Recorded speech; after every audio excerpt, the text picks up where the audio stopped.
So I'm not saying you shouldn't or should eat seed oils. This is not the point of this video. What I'm saying is that the topic of seed oils, it's a lot more complex than it is communicated on most channels.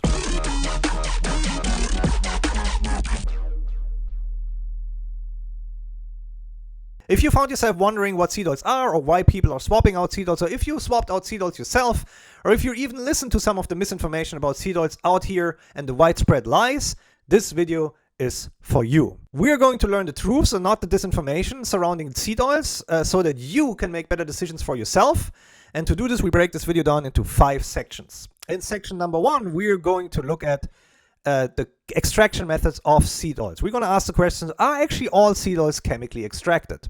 In the second claim, we're going to look at the hexane levels in those oils that are chemically extracted and see whether or not they're actually toxic. In the third section, we're going to look whether or not seed oils by themselves can cause inflammation. And then we're looking also into some of the research of health impacts on seed oils that has been published. And at the end, we will also give you some very general advice that has very little to do with seed oils, but a lot with your health. As we say in Germany again, auf geht's! I'm Doc Mark, your grumpy German professor, and you're watching For the Record. Seed oils is a lump sum definition of a lot of different oils. What they all have in common is that they're all extracted from vegetable seeds, right? But that's a huge range of oils. We're talking peanut oil, canola oil, grapeseed oil, sunflower oil, flaxseed oil, soybean oil, sesame oil, to just name a few of them, right?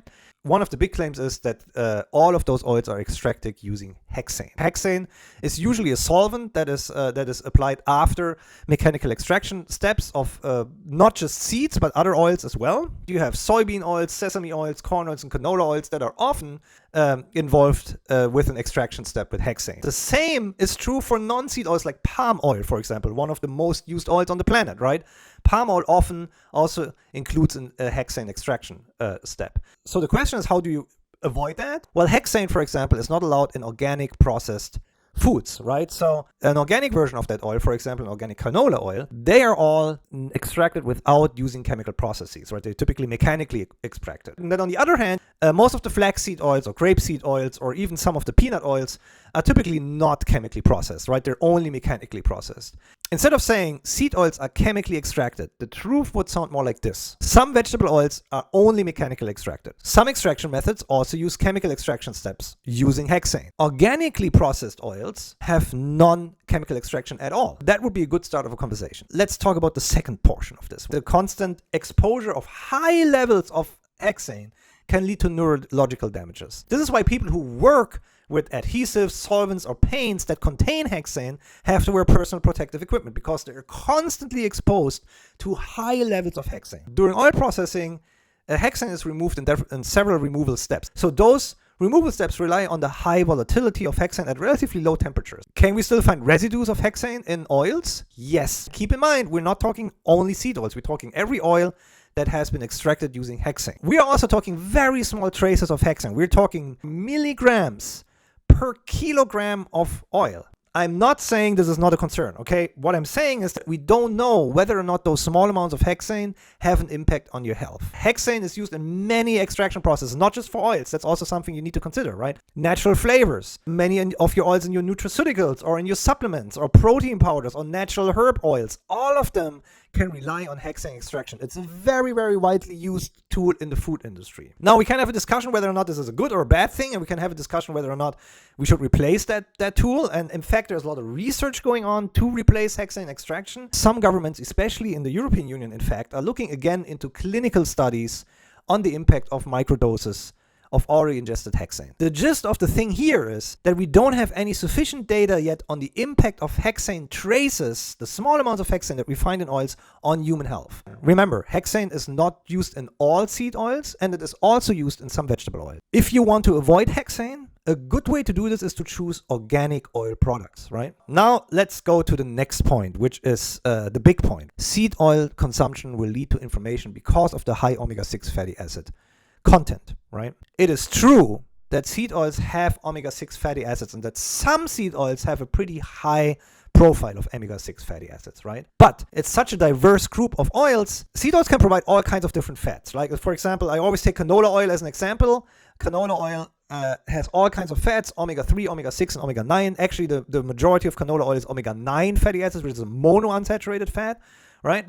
while soybean oil, for example, has a lot of omega-6 fatty acids, right? So that's like that's the range of seed oils that you have, right? The second thing you need to understand is that both omega-3 and omega-6 fatty acids, they're essential fatty acids, and they have different roles in your body. They're not interchangeable. Omega-6 fatty acids are highly involved in inflammation responses. That is true. What we believe to know is that the balance between omega-3 and omega-6 fatty acids seems to be very important for your health and your unwanted inflammation levels. Extreme overconsumption of omega-6 fatty acids has been linked to low-grade inflammation, oxidative stress, and other dysfunctions in the body. And in the real world, the culprit for this is not your use of seed oils for cooking, right? It's the use of oils that are high in omega-6 fatty acids in what we call empty calorie foods, and then the overconsumption of those foods in your diet, right? And when you overconsume those empty calorie foods like fast foods or snacks, omega-6 fatty acids is just one of the many concerns that you will have, right? Like you would overconsume on sugars, you would overconsume on trans fats, on saturated fats, and of course also on calories, all of which are risk factors for health implications. Oils high in omega-6 fatty acids are often used in those processed foods, right? And that's one of the big issues, like soybean oil, corn oil, sunflower oil, safflower oil are often oils that are used in empty calorie, highly processed foods, right? But other seed oils have much more favorable omega-6 to omega-3 ratios. Look at flaxseed, for example, full of omega-3, or canola oil has a great ratio between omega-6 and omega-3 and omega-9.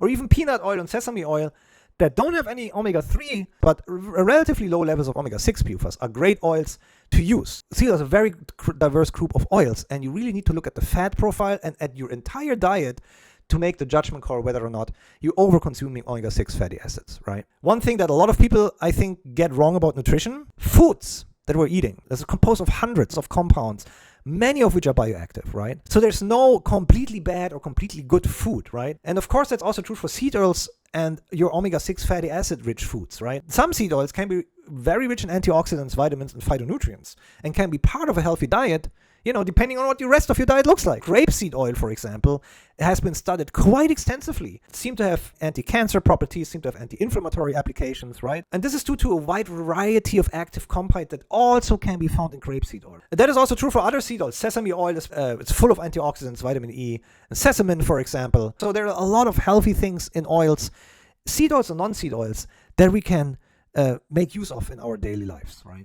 In our last section, what does that mean for you? So I'm not saying you shouldn't or should eat seed oils. This is not the point of this video. What I'm saying is that the topic of seed oils, it's a lot more complex than it is communicated on most channels. And there's really no reason to be afraid of them if you use them for cooking or baking occasionally, right? What I want you to do with your time, instead of focusing on seed oils, right, is focusing on the big ticket items. And what really matters is that you overall have a healthy, balanced diet approach. And for most Americans, it's probably much more important to increase their fiber and protein intake and reduce their use of junk foods and empty calorie foods, right? If that includes the reduction of your omega-6 fatty acids, then do so. But for most of us, it's probably more the reduce of saturated fats, trans fats, and sugars that are much more important. Either way, none of the seed oils will automatically increase your inflammation levels. So if you eat healthy, which is what we are promoting on this channel and what I am promoting in my book, then your use of omega-6 rich seed oils or omega-6 poor seed oils will not harm you at all. The plain old, oh, seed oils are bad for you, is just a grotesque oversimplification. Focus on the fat profiles of your oils that you're using. Focus on the big ticket items in your diet, and that will get you a lot further than cutting out seed oils. Please subscribe to my channel.